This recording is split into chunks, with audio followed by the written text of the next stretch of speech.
그날에 만군의 여호와께서 자기 백성의 남은 자에게 영화로운 면류관이 되시며 아름다운 화관이 되실 것이라. 네, 이제 그 앞절에 또 말씀들은 그 이스라엘의 그 심판에 대해서 또 계속 말씀하시면서 그리스도께서 재림하시는 이야기를 여기 그리고 있습니다. 근데 이제 이스라엘 백성들은요, 그리스도의 초림과 재림을 구분할 수가 없었어요. 메시아가 오신다고만 생각했지 메시아가 두 번 오실 거라고는 생각해 본 적이 없는 거예요. 근데 예수님이 오시는 중요한 이유, 메시아가 오시는 중요한 이유는 오늘 여기 이제 말씀하는 것처럼 그날의 만군의 여호와께서 자기 백성의 남은 자, 이 남은 자의 구원, 돌아온 자의 구원. 그래서 메시아는 그 백성을 이제 심판하시고 또 그 백성이 이제 징벌을 받은 다음에 그 남은 자에게 은혜를 베푸시는 그 나라를 회복하시는 그런 역사를 주실 것이다. 이런 예언이 그들에게 남겨져 있는 거예요. 여러분, 예수님이 그 감난산에 승천하실 때 제자들이 물어본 것이 무엇인지 아십니까? 사도행전 1장에 보니까 뭘 한 가지 질문을 했어요. 예수님께요. 승천하시기 직전에 이스라엘 나라의 회복이 언제입니까를 물어봤어요. 예. 네. 그 기억 못 하시는 분들이 많아요. 이제 그 성령이 임하시면 이제 1장에 그것만 기억하지 뭘 물어봤는지를 모르는 분들이 많아요. 마지막 질문한 것이 이스라엘 나라의 회복이 언제입니까? 오늘 이제 이 말씀과 연관이 있는 거예요. 남은 자에게 오셔서 이제 면류관이 되시고 그 영광이 되시는 그들에게 다시 한번 하나님의 나라를 이루어 주시는 그 메시아 그리스도의 역사가 있다는 것입니다. 그게 언제인지 물어본 거예요. 예수님이 승천하실 때. 네, 언제였습니까? 아직 아니죠, 그렇죠? 네. 예수님이 다시 오시는 그날은 너희가 아버지도 모르고 아들도 모르고 아무도 모른다. 네. 이스라엘 나라의 회복은 어느 때인지 내가 너에게 말할 수 없다. 그건 천사도 아무도 모른다는 것입니다. 아버지께서 이때다! 이렇게 하나님께서 이때다! 하고 결정하시는 바로 그 시간에 그리스도는 가심을 본 그 모습 그대로 구름을 타고 세상에 다시 오십니다. 예. 그래서 성경은요, 예수님이 이 땅에 오셨을 때, 초림하셨을 때 이스라엘 나라의 회복이 즉시 될 줄 알았는데, 그 백성이 그를 거절했어요. 예수님을 십자가에 못 박았을 뿐 아니라 자신들의 왕으로 받아들이지 않고 그 나라의 회복은 이루어지지 않았습니다. 이게 온 이방의 땅의 은혜라고 돼 있어요, 성경은. 예. 그들이 완악함으로 거절하였기 때문에 복음이 이방을 향하게 되었다는 것입니다. 이게 그들의 완악함이 온 이방인 땅의 은혜가 된 이야기, 이게 이스라엘 나라의 회복의 약속. 이 약속이 곧바로 이루어졌으면 구원의 문도 다 닫혀버리고 마는 거예요. 이제 그런 이야기를 성경은 쓰고 있는 것입니다. 그래서 우리가 로마서 우리 12장, 자 이제 오늘 이 얘기는 조금 우리가 확인하고 넘어가는 게 좋을 것 같습니다.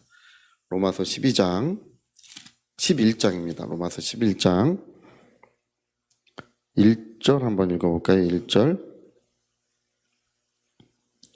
자, 1절 시작. 그러므로 내가 말하노니 하나님이 자기 백성을 버리셨느냐? 그럴 수 없느니라. 나도 이스라엘인이요 아브라함의 씨에게서 난 자요 베냐민 지파라. 하나님이 자기 백성을 이스라엘 백성을 버린 것이 아니라고 얘기하고 있죠. 로마서 11장 1절. 그리고 11절에 보니까요. 11절. 자, 11절 시작. 그러므로 내가 말하노니 그들이 넘어지기까지 실족하였느냐? 그럴 수 없느니라.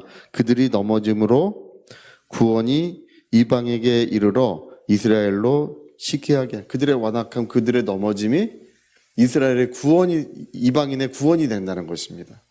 그들이 예수님을 즉시 왕으로 받아들이면요, 이스라엘 나라가 회복되면 구약 성경의 예언이 성취된 것이기 때문에 이제 모든 인류의 역사는 끝이 나고 말아요. 근데 그들은 완악하게 됐어요. 왜냐하면 이방인이 구원을 받아야 되기 때문에. 이게 재밌는 건데, 여기 25절도 한번 봅시다. 25절. 자, 25절이 되게 중요한 말씀이에요.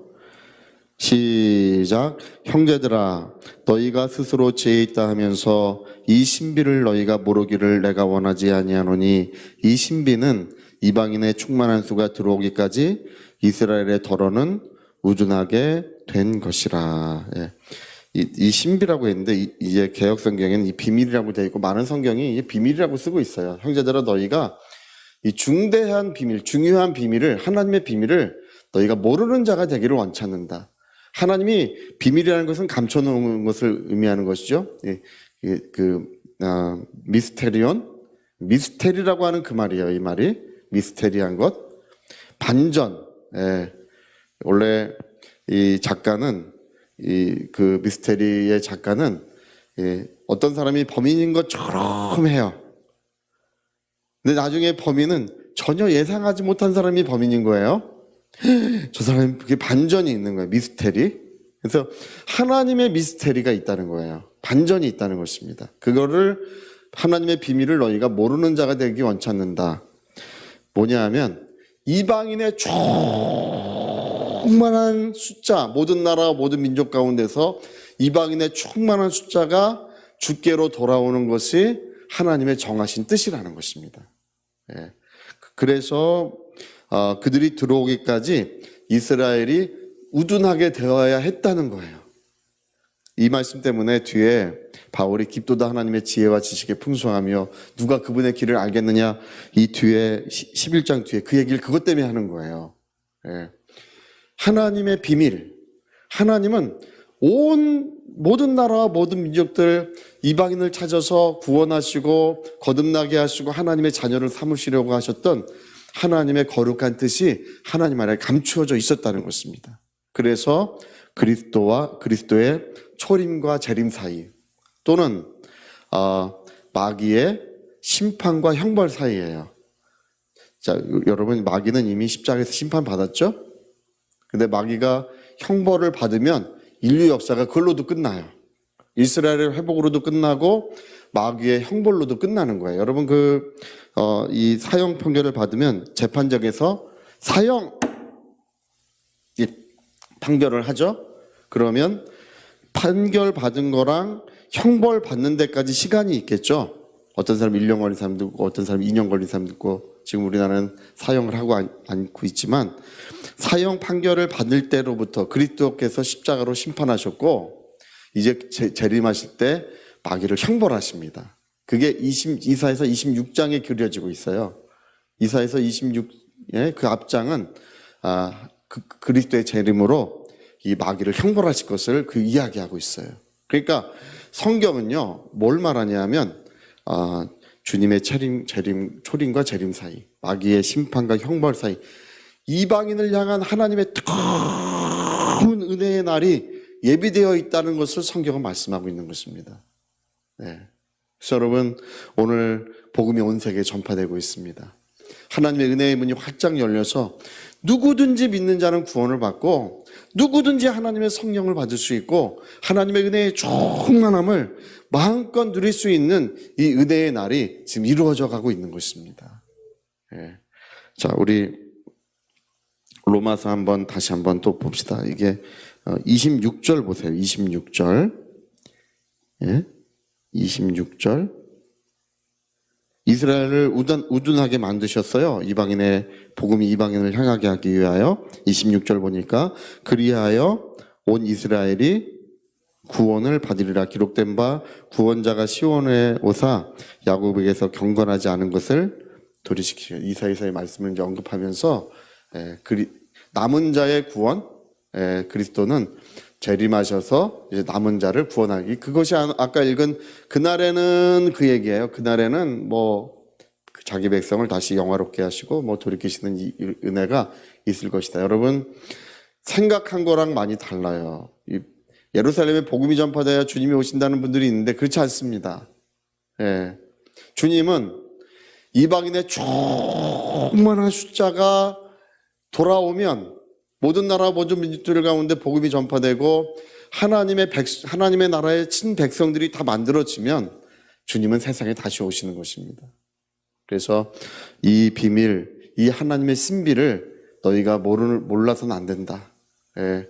이걸 모르기 때문에 사람들이 예수님의 재림에 대해서나 인류 역사에 대해서 자꾸 헤매고 있는 거예요. 잘못된 얘기를 하고 사람들을 미혹하게 하고 문제를 일으키고 있는 거예요.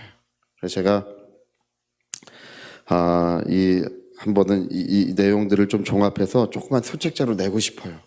예, 이게 사람들이 이 내용을 아는 것 같지만 몰라요. 성경을 안 읽었기 때문에 잘 몰라요. 할렐루야. 저는 이제 이게 성경을 100번 정도 읽어가지고 할렐루야. 그래서 아는 거예요. 성경을 뚫어지게 읽어서 하나님께서 지금 뭘 하고 계시는구나. 이걸 이해하게 된 것입니다.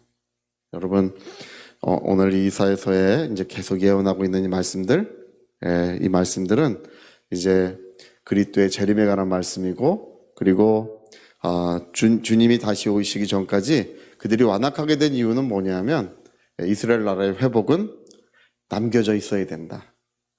그 이스라엘 나라의 회복이 언제입니까? 주님이 승천하시기 전에 물어볼 때 그날과 그 시는 아무도 모른다. 그러나 오직 성령이 너희에게 임하시면 너희가 권능을 받고 뭐라고 말씀하십니까? 예루살렘과 유대와 온 유대와 사마리아와 땅끝까지 복음이 전파된다는 것입니다. 이것이 하나님의 정한 뜻이요, 하나님의 길이요, 하나님의 마음의 거룩한 작정이었습니다. 오늘 여러분, 은혜의 문이 아직 열려져 있을 때 우리와 우리 자손들이 구원을 받고 하나님의 은혜의 충만함을 누려야 될 줄로 믿습니다. 성령의 충만은 바로 이 은혜의 날에 모든 믿는 자에게 성령의 충만을 주고 계셔요. 오늘 이 아침에도 여러분 기도하시는 중에 또 하나님 말씀을 듣는 중에 하나님의 성령이 우리에게 임재하고 계십니다.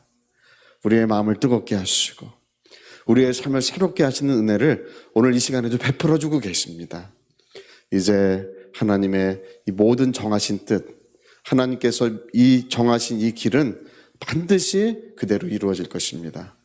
은혜가 충만하시기를 꼭 부탁드리겠습니다. 저희 같이 한번 기도하시겠습니다. 우리 한번 기도하실 때 하나님, 이게 이스라엘에 관한 어떤 그것이 중점이 아니라 모든 나라, 모든 민족들에게 복음이 전파되고 하나님 나라에 많은 백성들이 만들어지는 것이 성경의 중점인 것입니다. 희고 깨끗한 세안포를 입고 손에 종려나무 가지를 들고 천천만만의 사람의 숫자가 보좌 앞에 서 있는데 이들이 누구냐고 물으니까 모든 나라 각 백성과 방언들 가운데서 나오는 하나님의 백성들이라고 합니다. 우리가 어느 날 되면 그곳에 우리가 서 있게 될 것입니다. 우리 하나님의 은혜를 위하여 통성으로 기도하시겠습니다.